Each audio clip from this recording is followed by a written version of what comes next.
that we speak about Purim,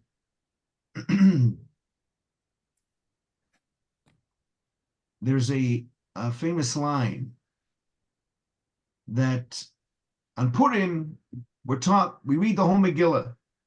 And, when you schmooze, you say, the ganze Megillah, the whole Megillah. The whole Megillah means like the long story. Give me the short version. Give me the long story. But we're taught that the Megillah itself is something very unique and very beautiful. That every single part of the Megillah is constructed carefully. And every detail of the recorded narrative becomes part of a mosaic. And as the story unfolds, it becomes clear how this aspect of the story is relevant. So the commentators of the Megillah demonstrate this with every verse. The Persian monarch feasts for 187 days. He ends up killing his queen. There's an assassination attempt on the Persian king. Haman prepares a tree as gallows for Mordechai. And all these details become an indispensable part of the narrative. But there's one detail which seems out of place. Esther is taken to the palace to be checked out by the king. Each girl prepares 12 months before entering the king's chambers, which teaches us about the king's taste for women and how extraordinary it was that he chose a Jewish girl, Esther. Welcome, Shlomo Mendel. Now, the king loved her and appoints her as a Persian king. And the Megillah says, Uvachol yom v'yom Mordechai mishalich. Mordechai, like Mal, every single day Mordechai would walk about in front of the court to learn how Esther was faring and what was happening to her. Now you think about it. This detail seems extra. It's not like anything happened while Mordechai visited daily.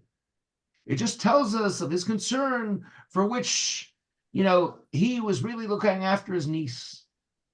But it doesn't seem relevant to the story. The Megillah does not tell us of any other personality features of Mordechai or even of Esther. So why does the Megillah include this in the story? So the Sfas Emes, who's a commentary, presents a beautiful interpretation.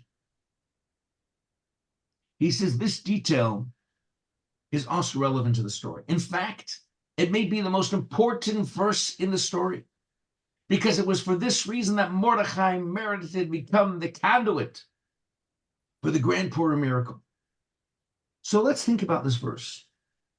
I can understand for the first week or two, or even the first month or two, your niece is taken, Esther's taken to the palace, and Mordechai would come visit to see how she was doing.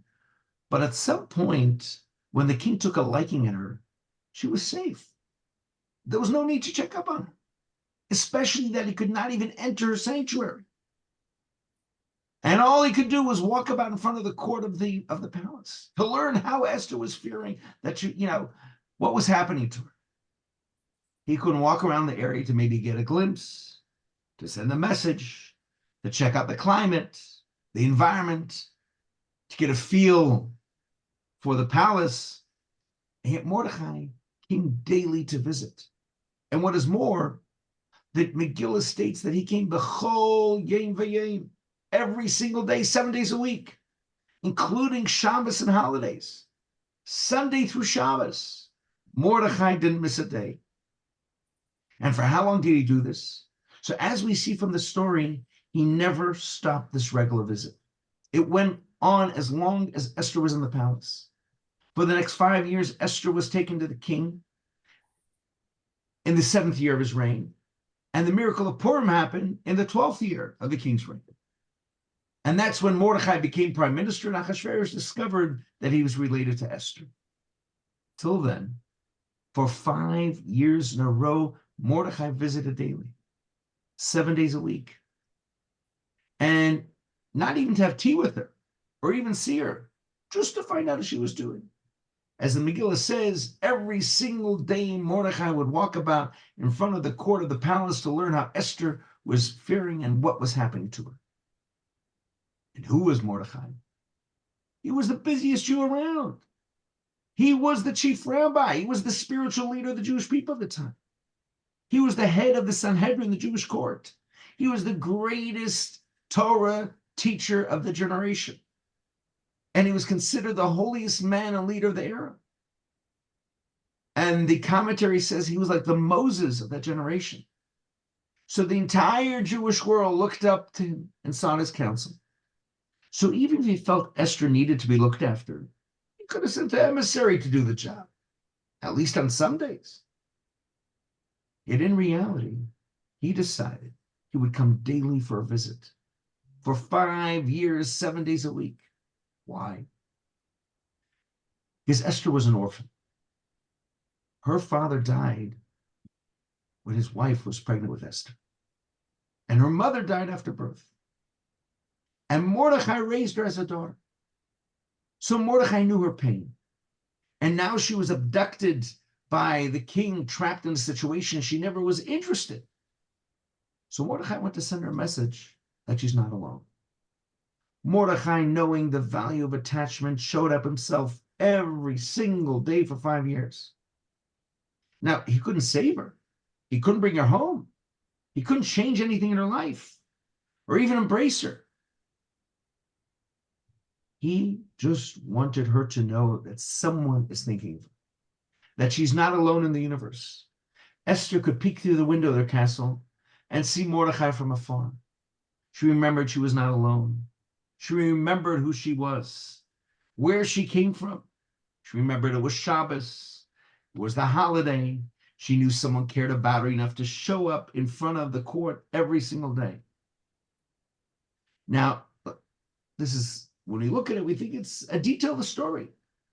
Says the Medrash, this is why Mordechai merited to deliver the grand miracle. God said to Mordechai, you were interested in the welfare of one soul.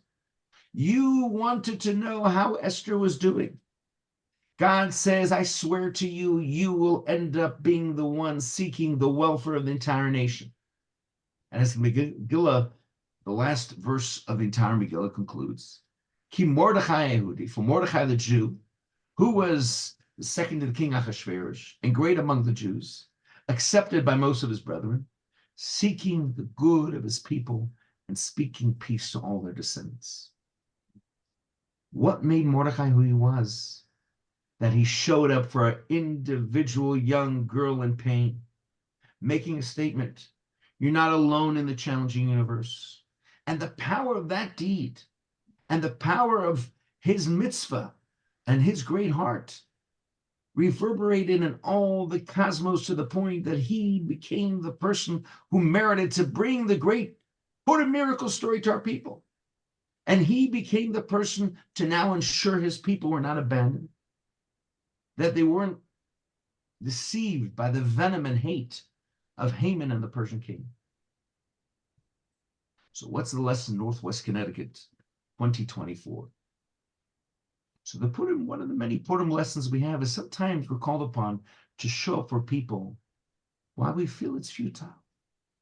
And here is where the Megillah and the Purim holiday salute these unsung heroes who are in rain or shine. They show up daily, 7 days a week, to tell that one trapped individual, you are not alone. You know, I know parents with a struggling child, and he or she may be imprisoned in one form or another. These mothers or fathers sometimes do not feel they're accomplishing anything, but they're showing up daily with their best selves. They're sending love, care, attachment. They may not even know if it's kind of unnoticed, never mind appreciated or reciprocated. And at times, some people advise them to stop and give up. But like Mordechai, they do not. For years to no end, 7 days a week, they show up with their heart, with their time, with their energy, with their kishkis, with their soul. Now, the world may not celebrate them, but God does. They may never know the results. Mordechai's visit gave Esther the confidence, security, the dignity, and the attachment she so desperately needed. And same as these parents, their efforts, even if unnoticed, have an impact beyond imagination. And Megillah teaches how this one gesture of Mordechai tipped the scale and ultimately saved the entire Jewish world. For these are the types of people who save the entire Jewish world. Their care for one soul turns them into the one who bring light and love to entire people. And the same is true of the teacher who looks out for that one student who's feeling lonely. The therapist who sends a message to a patient, you're not alone. And those of us who show that type of care to a neighbor, a friend, a relative, a stranger. In many ways, this is the essence of the Purim story. It doesn't begin with a man who saves the world. It begins with a man who goes on a daily basis to visit an orphan. He will not even meet this niece of his. He goes just to show her support in a difficult world. You know, someone shared with me this great story that happened a few years ago. You know, it's amazing that, you know, what goes around comes around. And 30 plus years ago in San Clemente, California, there was a Dr. Michael Shannon who worked tirelessly to keep a preemie, a 3.2-pound baby alive. And this boy was born and was given a 50% chance of survival. And Chris Trokey was the name of the baby. Many gave up on him, but Dr. Shannon stepped in and spent days and nights with this tiny baby, ultimately saving his life. Many decades passed, and that preemie, Chris Trokey, returned the favor. He's now a firefighter, paramedic. And Trokey got a call that there was a fellow driving his SUV, and he was hit by a semi-truck on the PCH, on the Pacific Coast Highway. And this is in Dana Point, California. The SUV was on fire, and the driver was trapped inside, about to die in the blaze. So Trokey rushed to the scene. He rescued the man with the jaws of life. And who was this man?